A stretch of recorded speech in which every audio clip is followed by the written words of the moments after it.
G'day guys. Well, the old ZD30, it's had a pretty bad rap over the years. It's sort of been a bit unreliable, but the 3-litre motor in my patrol has been absolutely fantastic. Why is that? Well, let's have a bit of a chat about that. Okay, so why has this motor been so reliable? This 3-litre motor in my patrol here, Fettingham from day one, this has been an absolutely fantastic and very reliable motor in this vehicle. But there's no secrets as to why that is, because it just comes down to, like anything, really good maintenance, and it's had great service, great maintenance right from day one. But day one begins with this vehicle back in April 2009 when I actually purchased this vehicle. And I said to the dealership, when this arrives on the truck, can you please let me know, because I want to come down, I want to get some photos of it before anything gets touched on it. So I got the phone call there, I've gone down, and it's sitting out in the back of the yard. Here's this patrol sitting down there, still got plastic in the seats inside, everything's all still covered up. It'd be one of the most untouched 4-wheel drives on the planet at that stage. So yeah, I was pretty proud to see it and get it at that stage. And then over the next couple of weeks, spent a few weeks going around to various different 4-wheel drive accessory places and getting some bits and pieces put on it. And when we finally picked it up, it was the 8th of May in 2009, finally got the phone call from the dealership, your vehicle's ready to go, ready to roll. So down we go, pick it up, and it was just amazing to see it and get it. And the very next week, I had a trip planned to go to Border Track in South Australia. So I wanted to get that first service done on this before I headed up there. Like any new vehicle, you get a first service, generally around 1,000 k's, which is what this was. Just come back in and they do a few checks. So the very next day, I've got up really early and I've headed down through East Gippsland, down through Bairnsdale, across to Omeo, up over Mount Hotham, down the Dargo High Plain Road, into Dargo, and then back into Mornington. And by the time I got back, I've racked up, nearly 900 k's, and so that was enough to get that first service done. So I got it booked in. First service went in the very next couple of days, and came back no worries. And then that weekend after that, we're heading off to South Australia to do Border Track. Now, I don't know if any of you guys have ever done Border Track before, but some of the sand dunes there, Fettingham, you've got to work your motors pretty hard to get up and over some of those sand dunes. And maybe some people, they sort of say that's sort of the secret to the longevity of a motor, is work them hard right from day one. And Fettingham, there's no doubt about that. By the time I got to Border Track, it only had sort of about 2,000, not even 2,000 k's sort of on the clock. And this was screaming going up some of those tracks.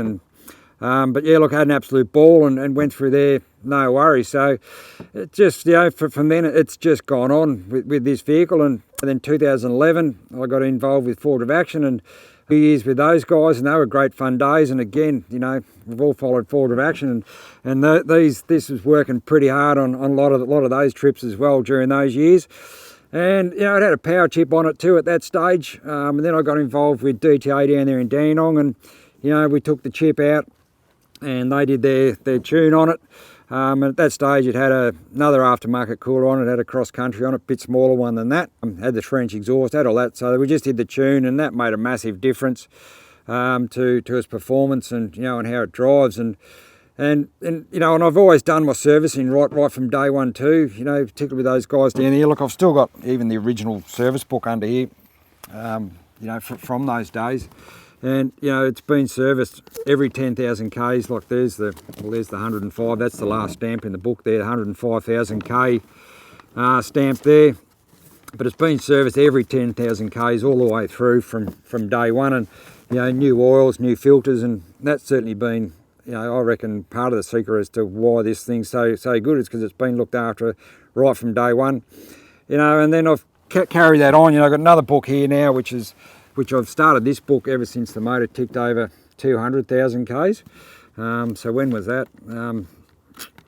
Ever since it ticked over 200,000 k's, I changed the oil and filters every 5,000 k's, give or take, but it's always very, very close. So 206,000 k's was back on the 12th of the 6th in 2016. And I log all my kilometres now, so I know give or take how close I am to getting 5,000 k's for all my services and oils and filters and air filters. I do all that myself there at home. But yeah, just good keeping a book there. So that's sort of the history now. And You know, the last one there at 325,000 k's was the last time the oil was changed and filter changed on the 7th of the 2nd, 2020.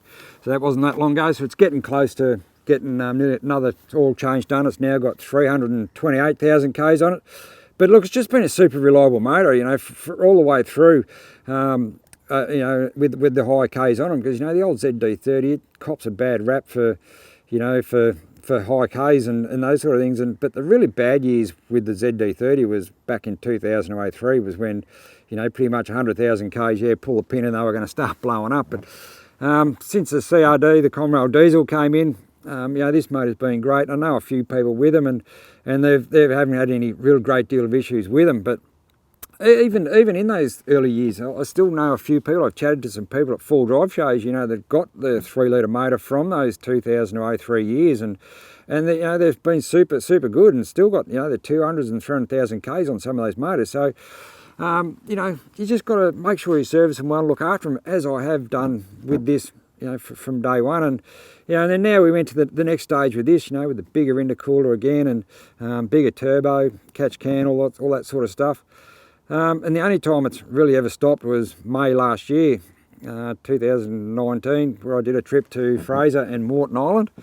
Got up there, did the trip, all fantastic, had a ball, and then on my way home, had a massive overheating problem, and the radiator pressurised, and had all sorts of troubles going on with it there. So I ended up limping it back to a mate's place at Howlong.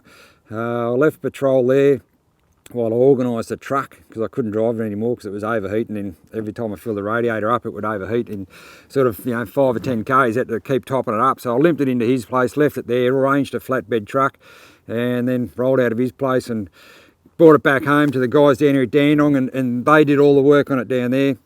But before we started ripping motors apart, you know, with you know, heads and that sort of stuff, we replaced all the cooling system first.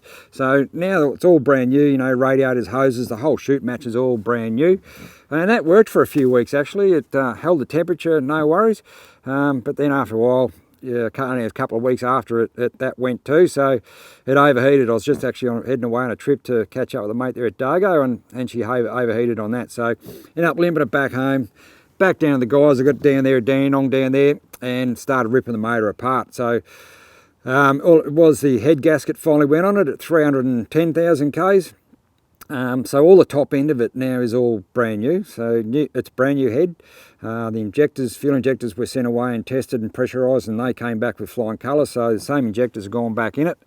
And when the guys pulled the top off this, they were saying that even the machine marks were still in the bores, you know, the piston bores inside. So just goes to show that how well this has been looked after, with fresh oil and regular changes and that sort of thing. It's been extremely well looked after. So all the top end of it now is all brand new, and it's just a really nice vehicle to drive, both on and off the road. And you know, and I've driven it all around the high country now in all sorts of conditions, from, you know, and snow and mud and all times of the year. And you know, it's just been fantastic. I get good fuel economy out of it. You know, I get anywhere between sort of the high 12s to low 13s litres per 100 in fuel economy.